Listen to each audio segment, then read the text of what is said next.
Hello dan selamat datang ke podcast Orang Miskin. Hari ni aku nak cakap pasal dua novel Melayu tiba-tiba je. So, masa aku membesar dekat kampung dulu, basically aku ada akses kepada capaian je. Akses ialah capaian. Aku ada akses kepada banyak buku bahasa Inggeris. Bapa aku kumpul Reader's Digest. So itu ada penulisan feature zaman dulu yang power, bla bla bla. Dia ada banyak collection Shakespeare's plays turn into stories, ada banyak biographies, all these things. Tapi kebanyakannya dalam bahasa Inggeris. Yang ada dalam bahasa Melayu ada sikit je. Okay. So ada sikit je. Kakak-kakak dengan abang aku ada buku-buku yang dia orang belajar untuk STPM dan SPM, dan oleh sebab aku tak ada sumber lain untuk hiburan, aku bacalah buku-buku tu. Keluarga Gerilya lah, Salina, Kelapa dan Sebatang, some shit like that, whatever the hell. Aku tak ingat sebab ni zaman dulu punya buku lah. So, yang aku ingat ialah salah satu darinya ialah Merpati Putih Terbang Lagi. Okay, by Khadijah Hashim. Okay, ditulis oleh Khadijah Hashim. So, uh, buku ni bagi aku tak adalah special sangat, tapi aku ingat sebab aku baca berkali-kali disebabkan oleh ketandusan benda lain untuk menghiburkan hati aku lah zaman dulu. Zaman dulu hiburan was like quite scarce, tak ada macam sekarang di internet dan apa semua. So dulu memang teruk lah. So dulu apa benda je bahan bacaan yang ada aku akan baca berkali-kali. Dan Merpati Putih Terbang Lagi, ada satu lagi, Rentung. So Merpati Putih Terbang Lagi ialah cerita yang bagi aku suka antaranya. Ada satu lagi nama dia Gerhana di Hati. Gerhana di Hati ialah ada banyak buku punya ditulis dengan tajuk Gerhana di Hati. Aku rasa mungkin sebab dia terpengaruh dengan lagu Total Eclipse of the Heart atau whatever. Tapi aku nak okay, yang ketiga tu later lah. So aku cakap pasal Merpati Putih Terbang Lagi dulu. So Merpati Putih Terbang Lagi ni cerita pasal siapa? Okay, protagonist lah. Aku tak ingat dah nama Mamat yang jadi hero tu. Dia anak orang kaya. Mak dia datang daripada kampung, miskin. So bapak dia orang kaya tapi dulu miskin. Bapak dia bukan kaya sangat lah. Bapak dia tu jenis pekerja kerajaan yang naik sampai tahap boleh dapat pencen yang selesa. Boleh kata kalau dibandingkan dengan orang kampung memang kaya lah. Okay. So aku ingat lagi cerita ni mula dengan abang atau adik kepada mak dia, which is pakcik dia, datang naik basikal waktu hujan nak minta beras. Bukan nak minta beras, nak minta pinjam duit. Aku ingatkan berapa ringgit nak pinjam. Dia nak pinjam macam RM11, RM12 gitu. Ke RM15 untuk beli beras hancur. I was like, what the fuck. So, anyway, Mamat, bapak kepada hero tu macam menghina lah Mamat ni. Cakap, get a job, you fuck. You know, that kind of shit. So, Mamat tu pun macam, sedih. Lepas tu sedih. Lepas tu, mak hero tolong, bagi dia duit. Lepas tu suruh dia belah. Lepas tu dia pun pergilah. Tapi kena hina lah. Asyik-asyik pergi situ memang kena hina lah. So, Mamat ni tengok, dia rasa, tak silap aku dia ada lah masa tu. Dia rasa kesian. Lepas tu dia mula balik semula ke kampung tu. Kampung dia nama Kampung Simpang 4, tak silap aku. So Kampung Simpang 4 dia ada Kampung Simpang 4 tu sebenarnya dia ialah daerah yang ada 4 kampung. Kampung Ulu Semantan tak silap aku. Kampung Tambak Barat, Kampung whatever ada. Dia basically north, south, east, west. Yang tak ada lah dekat Malaysia ni yang ada kampung macam tu. Tapi dia nampak lebih clean lah bila kau ada 4 kampung. Setiap kampung ikut satu arah semua daripada hell bla bla bla. Yang jadi kampung Simpang 4 ni. So si hero ni dia mulalah. Dia apa benda kerja dia arkitek ke? Aku tahu abang dia ADO bawa Alfa Romeo. Dia abang ni macam fuck off. Tak peduli orang kampung, kau pergi mampus. Lepas tu ada adik dia seorang nama Agus. Agus tu selalu kena bully lah. Lepas tu bapak dia kata, kau SPM pun tak lepas, pergi mampus lah, some shit like that. So Mamat tu rasa rendah diri, ada low self esteem. Lepas tu dia ada seorang adik perempuan bongsu kot, yang baru lepas, masa tu dia panggil HSC. HSC is High School Certificate, which is equivalent kepada kita punya STPM. So that's one thing yang kau kena tahu, sebab benda ni dia publish in 1972. So dia banyak sensibilities, benda-benda yang ada pada masa tu lah, 70s punya benda atau 60s punya benda.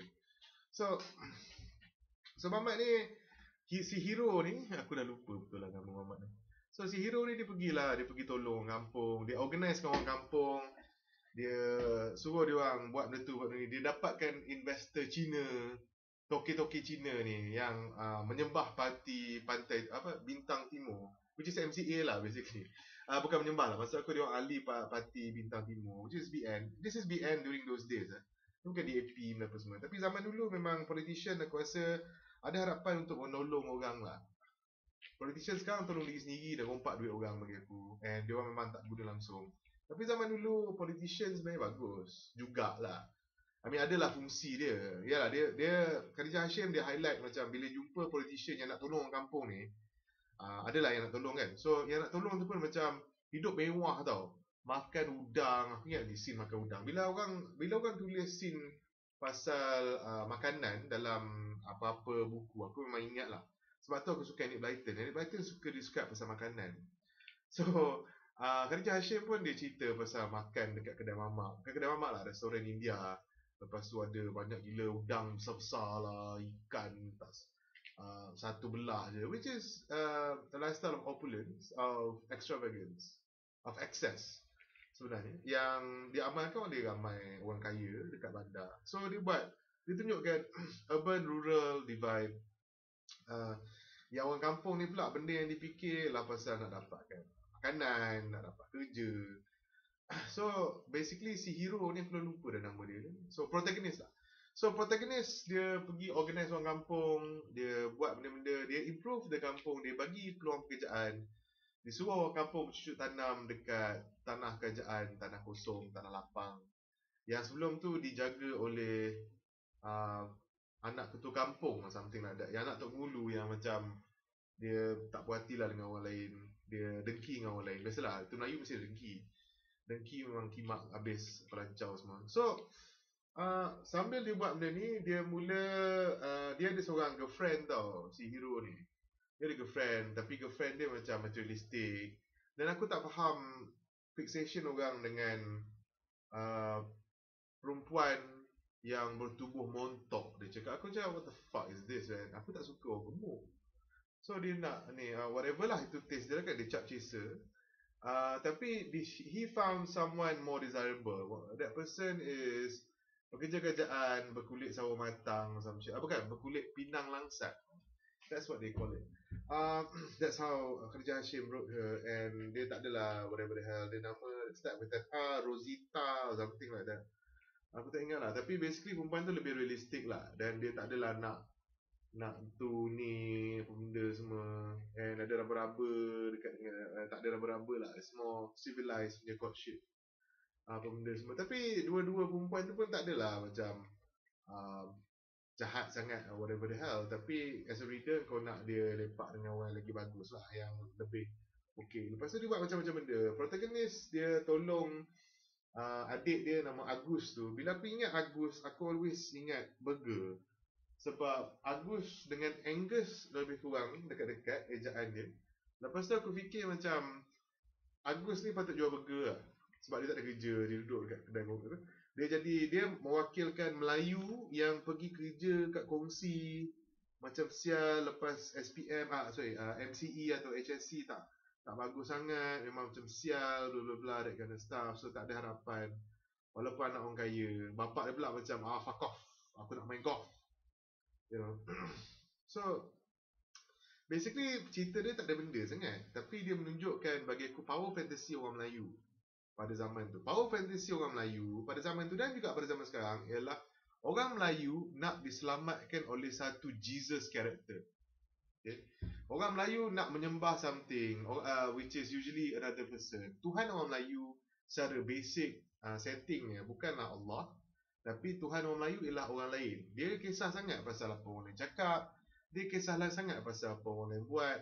Lebih kisah daripada apa yang Tuhan cakap or whatever the hell. Dia tak nak dengar pun. Dia cuma nak dengar apa orang lain cakap je. Kalau orang lain cakap bagus, baguslah dia. Kalau orang lain cakap tak bagus, dia pressure, ada problem. So, bagi aku Tuhan orang Melayu ialah orang lain. Okay? And the thing is, this thing, Merpati Putih Terbang Lagi, aku suka baca buku ni. Aku suka gaya penulisan Khadijah Hashim. Tapi, aku rasa dia melambangkan, dia meluahkan harapan orang Melayu untuk diselamatkan oleh seseorang. Dan seseorang tu mestilah maksum, tak pernah beroman. Well, pernah raba girlfriend okay, tapi tak pernah beroman. Tak pernah minum arak mungkin, atau tak pernah makan babi.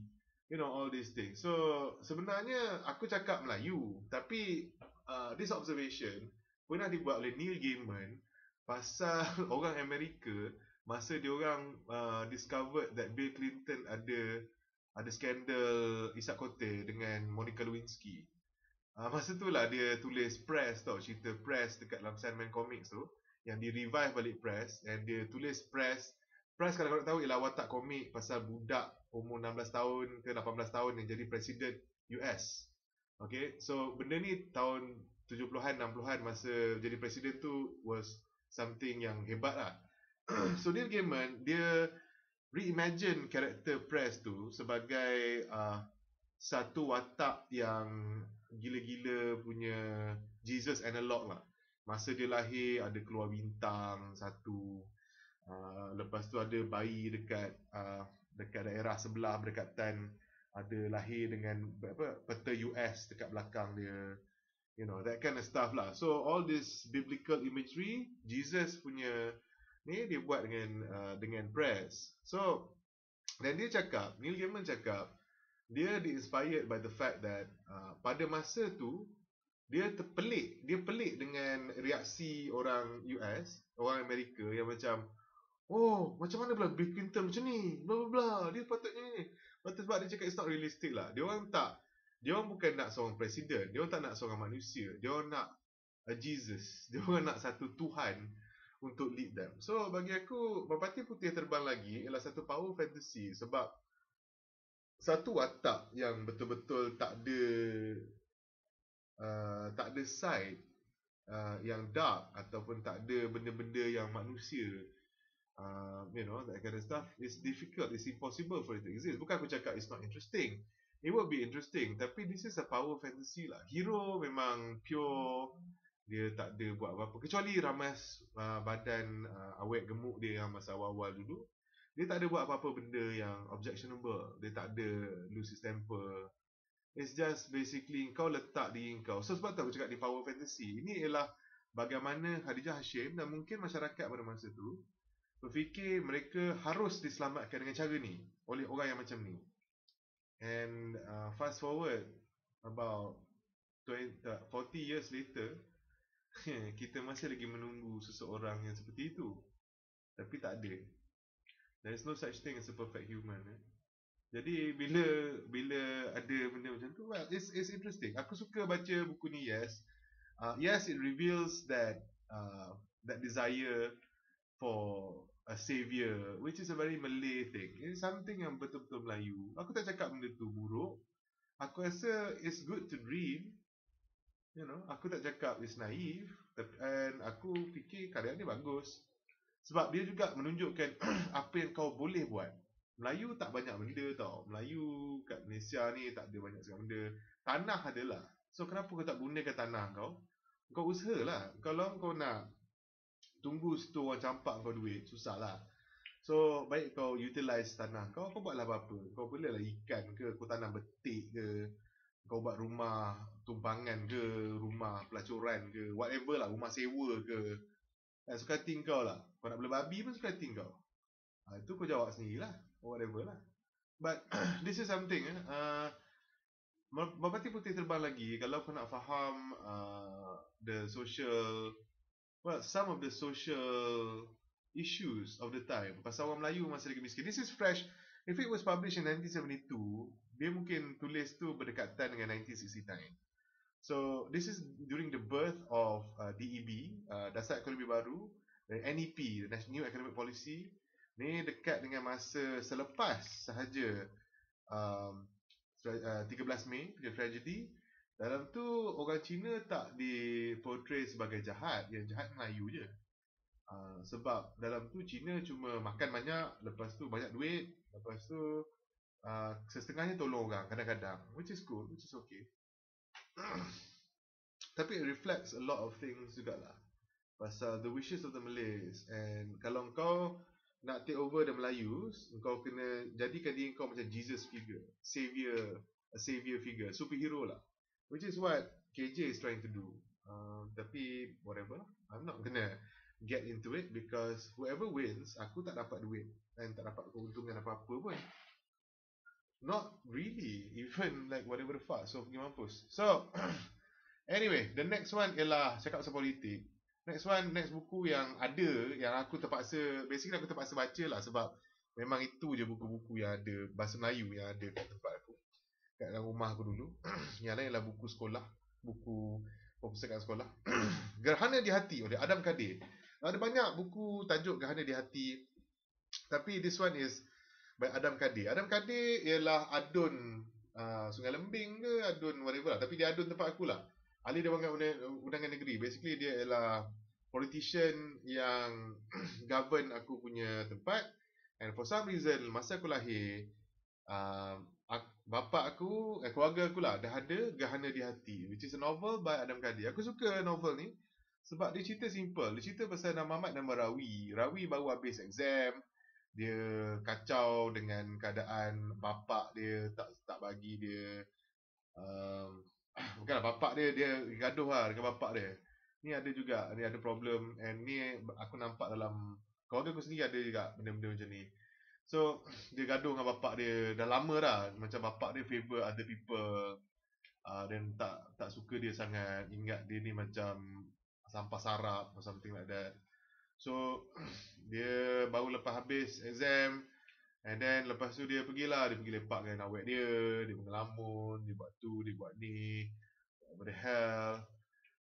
Lepas tu aku suka dia, bayangkan JD Salinger's Catcher in the Rye bukanlah sebagus, dia tak adalah sebagus Catcher in the Rye, tapi dia ada reflections of Catcher in the Rye, in the sense that pada usia tu kau dalam keadaan crossroads, kau tak tahu nak pergi mana, so kau a bit lost, blah blah blah, that kind of stuff. Tema tu ada dalam cerita ni.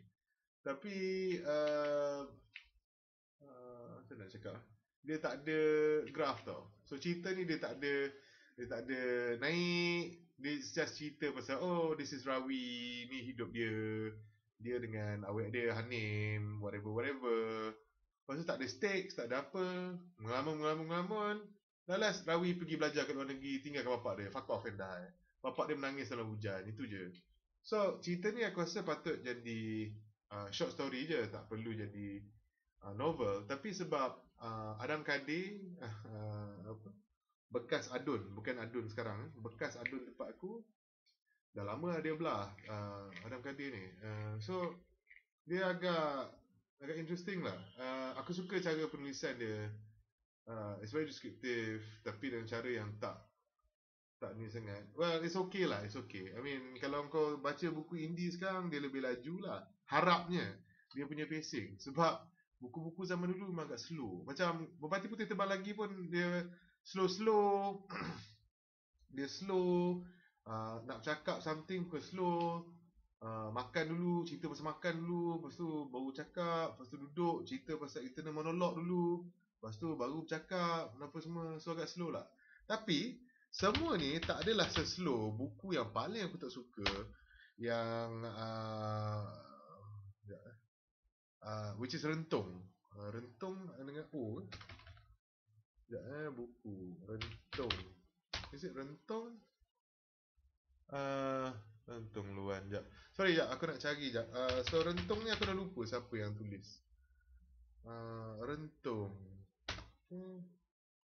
Rentung ni tak silap aku ditulis oleh one of the sastrawan negara. I don't know. I can't remember, man. Rentung, penulis. Penulis Kedah. Siapa ni? Syahno Ahmad. Oh, okay. sorry. Aku tak ingat langsung. So, Syahno Ahmad tulis Rentung 1965. Aku dah baca buku ni beberapa kali dan aku tak suka.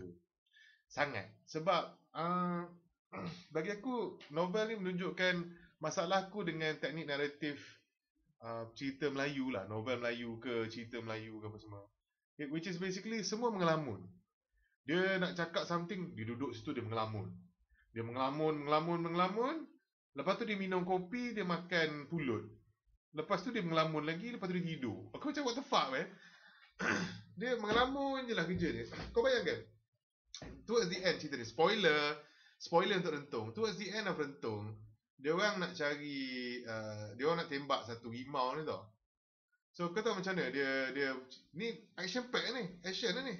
Tapi sebab ni literary work, karya kesusastraan.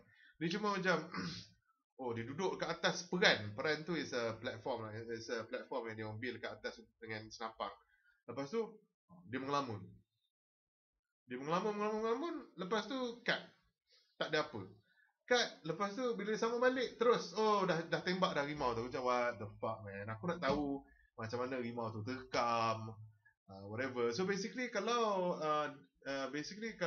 Syahno Ahmad, punya karya, kalau macam cakap, kalau Captain America Civil War ditulis oleh orang macam Syahno Ahmad, dia akan jadi macam Batman v Superman lah. Tak pasal-pasal. Oh, tiba-tiba ada situ, lepas tu cut, tak ada apa-apa. Oh, ada pula kat sini. Kenapa? So, aku tak suka sangat Rentung. As a reader, aku bukan orang sastra pun. Aku orang biasa. So, bagi aku bila aku baca Rentung macam baik TV lagi best. So, anyway, Rentung Rentung dia cerita dia pasal satu mamat ni. Protagonis aku pada lupa siapa nama mamat dia. So, protagonis dia orang yang tersisih dekat kampung tu. Aku tak ingat lah kenapa dia tersisih. Dia outcast lah. Semua orang tak suka dia, semua orang ingat dia bodoh, semua ingat dia celaka. So dia ada adik perempuan. Lepas tu dia tunjukkan basically seorang Melayu yang duduk tanpa komuniti dia. Sangat seksa lah. Melayu yang duduk tanpa komuniti dia memang macam pekimak lah dia punya hidup. Orang pandang dia macam sial. Dia like whatever the hell. You know that kind of stuff. Itu okay fine, aku suka. Lepas tu dia cerita juga pasal makanan. Which is yang aku ingat ialah pulut dengan kelapa parut dengan ikan masin. Lepas tu kopi O panas. Which is something yang apparently orang minum lepas tanam padi atau masa tanam padi or something. So description dia realistic. Whatever. Semua masalah aku tu lah. Banyak sangat mengelamun. Kalau kau tengok filem Melayu ataupun drama Melayu yang biasa sekarang, dia mengelamun. Dia beritahu motivation. Tiba-tiba seorang tok ketua datang macam, "Hey Rawi, hey Ahmad, aku tahu kau sebenarnya whatever. Lepas tu si Ahmad macam, "Oh ya tok ketua, whatever. Baiklah kita mengelamun bersama-sama." Lepas tu macam dia orang pun mengelamun. Bosan lah kau tahu. Aku bosan. Boleh tak dia tok ketua tu ambil kapak, lepas tu pergi cuba nak kapak ke Ahmad. Ahmad pula buat balik kuang beberapa kali. Lepas tu dia ambil cangkul, digunakan cangkul untuk tepis kapak si tok ketua tu ke tepi. Lepas tu dia pergi tunjuk fuck off dekat tok ketua. You know, that kind of stuff. I don't know man, but that would be more interesting daripada tengok baca pasal a bunch of grown men mengelamun. Sepanjang buku tu mengelamun. Everything told in ngelamun. Tapi ada benda-benda best kat dalam ni. Towards the end aku ingat lagi sebab aku bosan baca cerita aku forward to the end. Rentung for example. Semasa menunggu, tapi lalas okay, nak spoil dalam cerita Rentung, basically dia orang terpaksa bergantung kepada mamat protagonis yang dia orang pulau kan tu, sebab dia seorang je yang terror menembak. So yang tinggal lah. So dia kena menembak satu rimau yang selalu jadi kat situ lah. Selalu kacau kampung tu. So itulah dia berjaya tembak. So sambil menunggu bangkai rimau tu datang, perempuan kat situ dia duduk ramai-ramai, dia cakap kau tahu pasal apa? Pasal seks. Makcik-makcik dekat kampung dia orang cerita lah, oh laki aku suka siang, laki aku suka subuh, laki aku suka tengah malam, laki aku suka 2 kali. Lepas tu, I think it's a realistic reflection, observation in fact, of rural life. Kat rural life, aku pernah duduk kampung, and bagi aku, dia orang tak ada hiburan tau. So, setengah tak ada TV, setengah pukul 9 dah tidur. Bila pukul 9 dah tidur, apa maksudnya? Pukul 9 dia beromen lah. Sebab tu kadang-kadang ada yang anak sampai belas-belas. What the hell? Which is fine. I'm not judging. I'm not saying that it's good or bad. I'm saying this is how it is. For some of them. And it's okay. Whatever the fuck. I judged them before. They judged me first. Then I judged them before. But right now, at 36 years of age, I don't give a shit. You can go and fuck your own wife. Don't fuck other people's wives off. But go fuck your own wife. And have as many kids as you want. As long as they don't rob me or come too close, fuck you. I don't give a shit. Alright? But that's the thing. Itu ialah rentung. Bagi aku tu lah. Masalah rentung ialah mengelamun. Mengelamun. So ini ialah 3 buku yang entah apa-apa. Sesaja je aku nak review malam ni. Because saja. Bye.